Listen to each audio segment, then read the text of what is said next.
আসসালামু আলাইকুম দেশবাসীগণ। আমি এই মুহূর্তে দাঁড়িয়ে আছি আমাদের নোয়াখালী ব্যায়ামগঞ্জ পান কেন্দ্র চৌরাস্তার মাঝে। দেখেন আমাদের চৌরাস্তাটা একটা ময়লা স্তূপে পরিণত হয়েছে।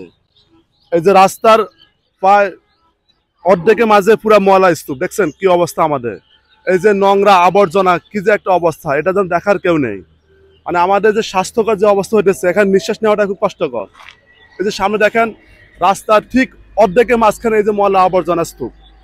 আমি দেখাই ঠিকই দেখেন, এই যে দেখছেন এই যে রাস্তার লাইনটা, এই যে রাস্তার লাইন, এই যে রাস্তার লাইন, এই যে ঠিক রাস্তার অর্ধেকের মধ্যে পুরো ময়লা স্তূপ। মানে এখানে যারা ভোগান্তি, যারা যারা কন্টিনিউ এখানে আসা যাওয়া করে, দেখেন কি যে একটা অবস্থা, তার ভিতরে হয়রানি। দেখছেন এই যে একজন পথে আসতেছে, নাকের মধ্যে রুমাল দিয়ে আসতেছে, তারা কন্টিনিউ একটা হয়রানি হইতেছে এখানে। এই যে রাস্তার ঠিক মাঝখান বরাবর অবস্থা, দেখছেন কি যে একটা অবস্থা, এটা যেন দেখার কেউ নেই।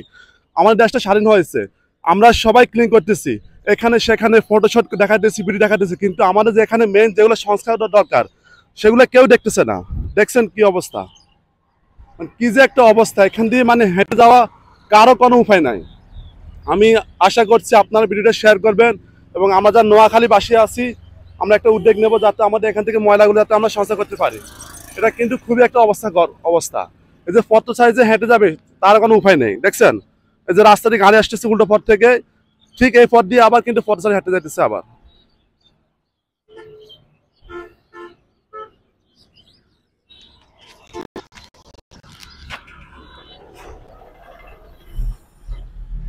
আমি দেখি সামনে কাউকে পাই কিনা কার সাথে একটু কথা বলার জন্য, যে তারা আসলে এই মোকাবেলাটা কিভাবে করতেছে, এই যে এখানে এই যে গন্ধ বাস তারা কিভাবে এগুলো সহ্য করতেছে এগুলা।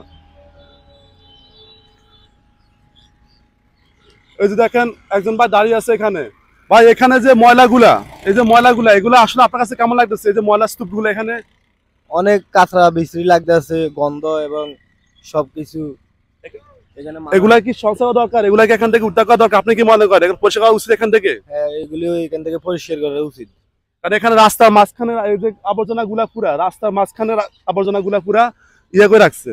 আসলে এগুলা কিন্তু এখান থেকে সংস্কার করা দরকার। আপনি কিছু বলেন যে এগুলা কি করা উচিত? এগুলো পরিষ্কার করা উচিত। এটা আমাদের এখানে পৌরসভা আছে, পৌরসভার থেকে আসে, এগুলি পরিষ্কার করার দরকার। এটা আমাদের দেশটা নতুন করে স্বাধীন হয়েছে, আমরা দেখতেছি সবাই সব জায়গায় ক্লিন করতেছে, পরিষ্কার করতেছে। আশা করছি আমাদের যারা নোয়াখালীবাসী যারা আছে, আমাদের নোয়াখালী স্টুডেন্ট যারা আছে, দয়া করে যারা এই ভিডিওটা দেখবেন, আশা করি অতি শীঘ্রই আমাদের এই যে নোয়াখালী ব্যায়ামগঞ্জ চৌরাস্তা যে পান কেন্দ্র, এই যে রাস্তার মাঝখানে যে ময়লা স্তূপগুলা, আশা করি আপনারা এগুলো পরিষ্কার করবেন আর এখান থেকে এগুলো সংস্কার করবেন।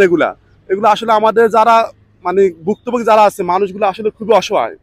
এই যে প্রতিটা মানুষ যারা এখান থেকে যায়, মুখের মধ্যে রুমাল দিয়ে তারা যাইতেছে, তারা নাক ডেকে যাইতেছে, খুবই অসুস্থকর অবস্থা আছে তারা। এই যে দেখে প্রতিটা মানুষ এখানে হয়রানি, এটা কিন্তু আমাদের স্বাস্থ্য অনেক ক্ষতিকর, যে আমাদের রোগ বালাই সবকিছু দিক দিয়ে। এই যে আমাদের আসসালামু আলাইকুম, এই যে রাস্তার মধ্যে ময়লাগুলা কেমন লাগছে আপনার কাছ থেকে?